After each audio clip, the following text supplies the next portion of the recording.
Americans are so broke and they don't even realize it. I always get Americans tell me, oh, but people in Mexico only make $20 a day. You can get a full meal here for $2. The metro in Mexico City costs 5 pesos, which is like 25 cents. I can go to the market right now and buy 3 kilos of mangoes for like $2. Yeah, people make less money here, but the cost of living is also lower. Americans think that everywhere is like the US. Now, check this out. Let's say you live in the US and you make $3,500 a month after taxes. I'm being generous. Rent, $2,000.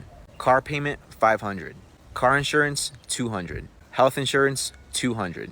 Phone bill, $100. Wi-Fi bill, $50. Light bill, $150. Water bill, $100. What's the point of making more money if you don't get to keep any of it? Who cares if you make $4,000 a month if you don't get to keep any of it? 60% of Americans live paycheck to paycheck, and that includes half of six-figure earners. 80% of you guys are in debt and don't own anything, and half of you guys don't even have $500 in your savings account. 60% of Americans live paycheck to paycheck. Half of six-figure earners can't cover a $500 emergency. Medical debt is the leading cause of bankruptcy. But we're told we're the richest country on earth. Here's the reality nobody wants to admit. It's not about how much you make anymore. It's about what the system lets you keep. And right now, it's designed to take everything. Rent, insurance, healthcare, debt payments, they're all rising faster than wages. And people are breaking. This isn't about being lazy or bad with money. This is structural. This is intentional. Welcome back to Mind Mirror. Today we're exposing why Americans are so broke they don't even realize it. Let's get into it. But let's call other countries poor and let's call other people poor. Living paycheck to paycheck your whole life and being in debt your whole life should be considered poverty, but it's not. And I know this is going to hurt a lot of Americans, but it's the truth. The US system wants you to spend every waking moment of your life working and paying into a system that will never benefit you. Slaving away your whole life just to be retired for a measly 10 years. At least here in Mexico, we own our things. We own our houses. We own our cars. We're not in debt. But anyways, that's a story for another day. Let me know what you guys think. This hits different when you realize wealth isn't about income. It's about ownership. Someone making $70K in the US with $2,000 rent, $500 car payment, $200 insurance, $300 healthcare is actually poorer than someone making $20K who owns their home and car outright. The math is simple. If your expenses eat everything you earn, you're not middle class. You're just working poor with better credit. Practical move: prioritize ownership over lifestyle. Buy used cars cash. Aggressively pay down debt. Consider relocating to lower cost of living areas if remote work is possible.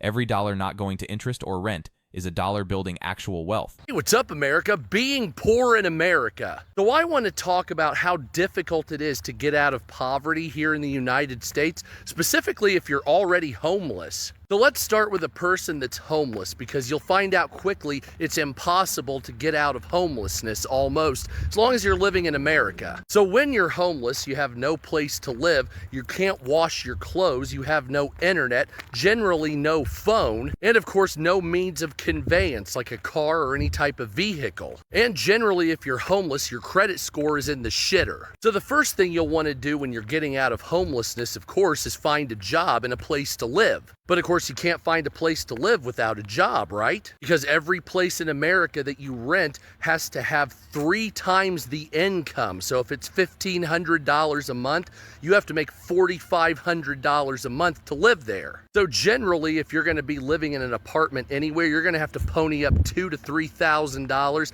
and have a pretty decent job as well. On top of that, you're going to have a phone number for someone to call you back. That could be as little as $20 a month or as much as a couple hundred, depending on who you go through. Of course, you got to have good credit. That's right, the old credit score boogeyman has come out to get you once again. Of course, if you've ever been charged with anything, you're not going to be living anywhere. Don't forget about $600 or $800 you need for clothing, shoes. Probably need a car too if you live somewhere outside of a major American city like New York, Chicago, or LA, because there's no public transport, you see. And so I would estimate to get out of homelessness, you would need anywhere between $10,000 and $20,000 in cash, plus a good credit score, something that homeless people will never find. And then of course the rest of it is just basically you floating along, trying not to sink into poverty, working constantly yet never gaining either, right? So you're sitting there barely above water and you can feed your family and you can pay for everything, but you have no money left over for vacation, no money left over for any other expenses except the basic necessities. That's most of America, right? So in order to get out of poverty, you'd have to triple your income immediately or have the super wealthy help you. And since that'll never happen, we're stuck in this daily grind where if we stop, we'll be homeless. And if we get into homelessness, you can't get out of it. A little cushion financially would be very helpful, but that's not conducive to the government, because if they give you a cushion, you might experience freedom, and you're not allowed to do that here. Because you see, here in America, money buys freedom. That's unfortunate, but true. The catch-22 is real. Need an address for a job? Need a job for an address? Need credit for both. Can't build credit while homeless. This isn't about individual failure. These are systemic barriers designed to trap people. And if you're one bad month away from this, the system isn't working. Build an emergency fund before anything else. Even $500 can stop the spiral. Cut expenses ruthlessly. Pick up side work. Sell what you don't need. And if someone you know is housing insecure, the best help isn't advice. It's a phone number for applications or a mailing address. Small things break cycles. America is so poor that it blows my mind. After being in Thailand for 3 months and coming back to America, and not having to start over, but like, you know, we had to come back so abrupt that we ain't found a crib yet. We got to buy vehicles again. We got to go through the whole process. And going through that process, you know, over the last 24 hours since I've been back, just thinking like, all right, what do we want to do moving forward? Do we want to buy a house? Do we want to rent a house? Do we want to go cash out on a car? Do we want to get another car loan? It made me realize how many people in America are in debt. Like being in debt is celebrated here. Like if you go finance a house, $800,000 house, you know what I'm saying? You probably still owe like $600,000-$700,000 on that house. And that's celebrated. It's like, oh, I just closed on a new house. Now I get to spend the next 40 years paying this bank $700,000. If you go get a new vehicle, it's like, oh, I just got this $100,000 car, $80,000 car, $6,000 car. Now I get to spend the next, you know, five whatever years paying $60,000 on this car. That's celebrated, bro. That's crazy to me, bro. We've normalized financial slavery and called it success. Just bought a $60K truck. No, the bank bought it. You're renting it for 7 years at 8% interest. Debt isn't a tool. It's selling future hours of your life to have something now. Every payment is time you've already spent before you work it. Flip the script. If you can't buy it twice, you can't afford it once. Save, buy used, pay cash. Run the numbers on a 30-year mortgage. The interest will make you sick. Sometimes renting and investing beats buying into debt slavery. People are broke, and now there's proof showing up in the numbers. Kellogg's reported an 8.6% drop in cereal sales. Crocs pulled its entire financial forecast. Heineken says people are drinking less. And even global giants like Nestle are seeing sales fall across the board. And what's scary about this, it's not about cutting luxuries. People are walking away from everyday items. Candy, snacks, fast food, takeout. Last Saturday, I went for lunch at a popular restaurant. Usually packed at noon, we expected a wait. Instead, we were just a handful of people there. Because consumers are cutting back hardest on items that bring joy. Chips, chocolate, going out to dinner. Not because they want to, because simply they don't have the fucking money. And companies know it. Forecasts are being pulled. Behind the scenes, they see the truth. Demand just isn't slowing. It's fucking collapsing. After 5 brutal years, Americans are barely hanging on, and now the administration slaps tariffs on top of it. It's like throwing gasoline on an already burning house. These families are one missed paycheck away from financial collapse. Americans aren't tightening belts anymore. They've run out of fucking notches. When major corporations are reporting sales drops across the board, that's not preference. That's inability to afford basics. People are cutting joy first. Chocolate, restaurants, small luxuries, not because they're being responsible, but because there's nothing left. You're not failing if you feel this. The system is failing you. Find free joy parks, libraries, cooking with friends. Protect your mental health without spending money you don't have. And push back politically. Collapsing consumer demand is a systemic crisis that needs systemic solutions. Poverty in the United States is a choice. Let me explain. When you try to explain to people like the level of poverty in places outside the US, places like my home country, Cuba, Somalia, tons of places in Africa, they'll often respond and say, well, we have poverty in the United States too, which is nowhere near the level of poverty in the places I just mentioned, but I digress. And yes, we do have poverty here in the United States, but let me explain the difference. I'll use my home country, for example. It doesn't matter how much you apply yourself. It doesn't matter what you become. It doesn't matter if you study medicine and become a doctor. You will still be paid an unlivable wage. There are no opportunities no matter how hard you try. It doesn't matter what you do or who you become. You will always be poor. You were born destined to be poor for the rest of your life. Meanwhile, in this country, a lot of it is in our hands. It is up to us what we become and how far we get in life. And yes, there are a million exceptions, excuses, and genuine reasons for why people find themselves in poverty, caught in a cycle. Life is hard. It's not easy to make money. I get it. But you don't have to be dirt poor.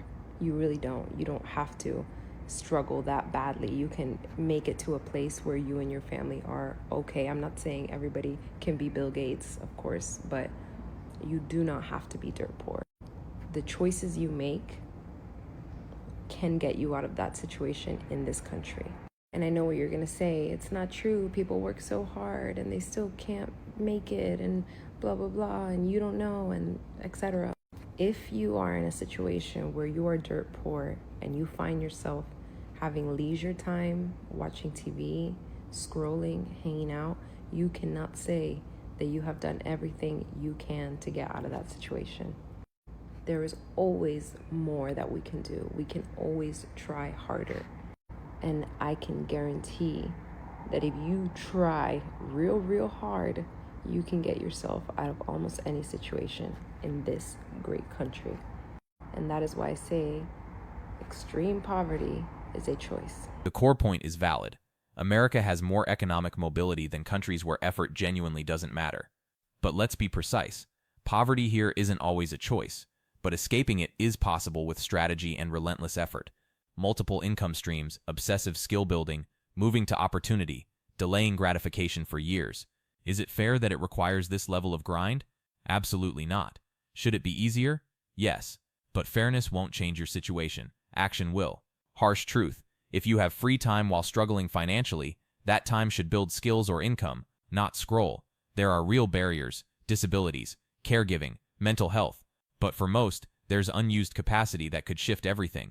I got a letter recently that my property taxes are going to go up $600 a year from now on. I got a letter that my homeowner's insurance is going up $60 a month. My propane company sent me a letter that my propane is going to double this year. They just came and filled up my tank. It was $1,000.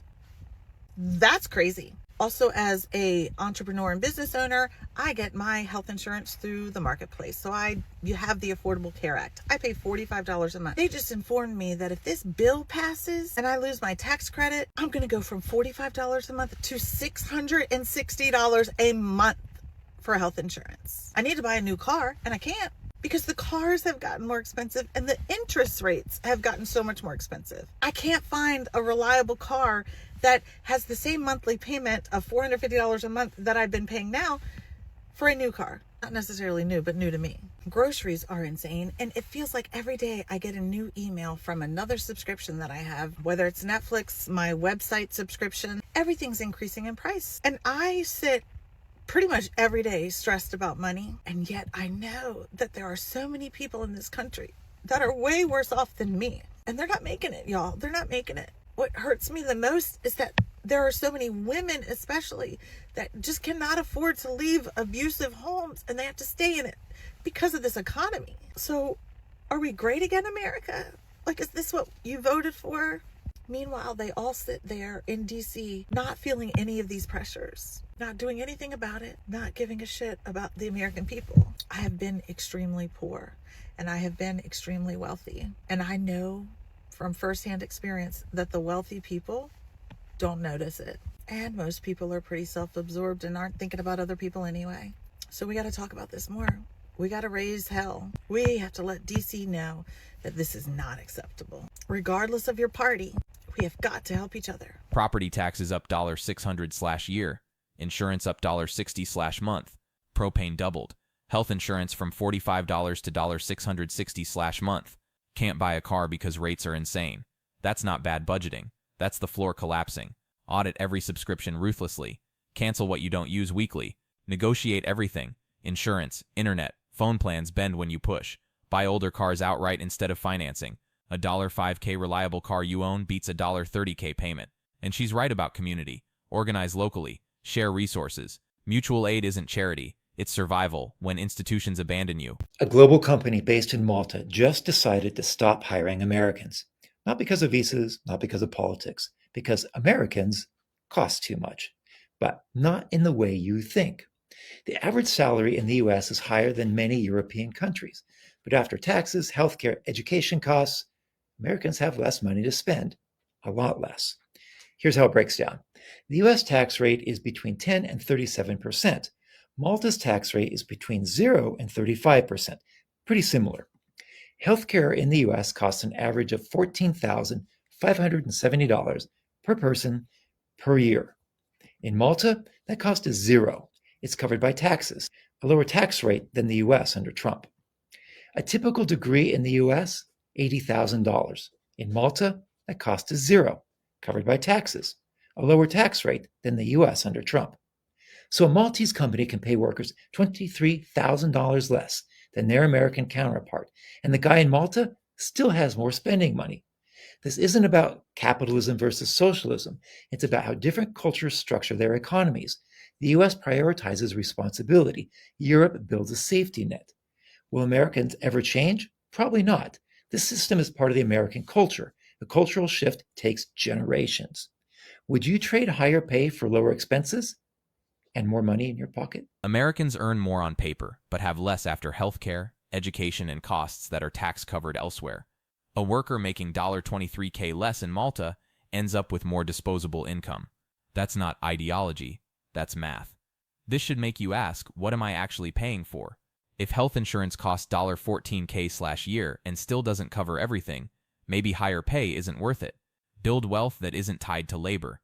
Index funds, real estate, passive income skills, because trading time for money in this system is a losing long-term game. Something the average middle-class American does not understand is how incredibly violent poverty is. I'm talking about the emotional, spiritual, and physical violence of having to work near constantly just to be able to stay in survival mode. What that does to a person, it's violent. There's a new poll.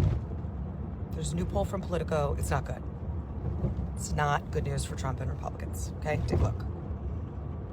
This poll shows that many Americans now believe that the cost of living is the worst they've ever seen it. Okay? It gets worse.